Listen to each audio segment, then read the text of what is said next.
अच्छा भैया आप लाइन से भे हम देवराज स्टूडियो के माध्यम से भैया आप लोग के बीच में हम निर्गुण भेजा थे नहीं आप लोग के पाँव छू के हम आप लोग का प्रणाम करते नहीं कि आप लोग पूरा ही विश्वास करना हमार हुई आई हमारे साथ में जे बा हमार पूरा पार्टी आयल भैया हमार बबुआ है विद्यासागर जी नाल पे बानी यहाँ का है महादेव जी बिंजू पर हमार छोट भाई विजय किलाट पर बानी हमार शिष्य धर्मराज व्यास जो हमारा कोर से बैठल बानी इन्हें अंजय गुप्ता जी बानी आप लोग के बीच में हम भेजते नहीं लोकगीत और धीरे धीरे बहे पुरवैया डोलेला पिपरा के पतैया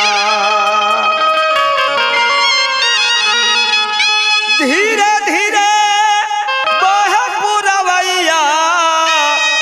डोलेला पिपरा के पतैया किया है राम रे किया है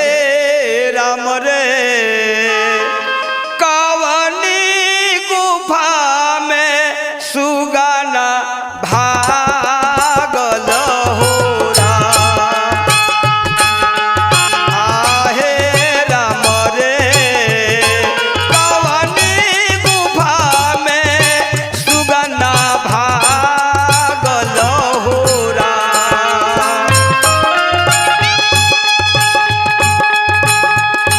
धीरे धीरे बहे पुरवैया डोलेला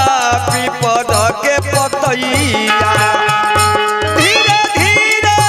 बहे पुरवैया डोलेला पिपद के पतैया किया हे राम रे किया हे राम रे तना के चिड़ैया कहाँ भागली हो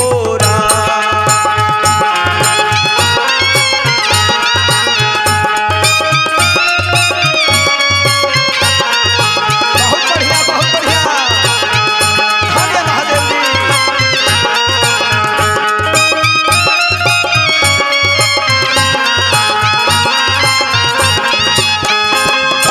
उड़ाला उड़ाला भंवरा गईले सारा गावा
भइली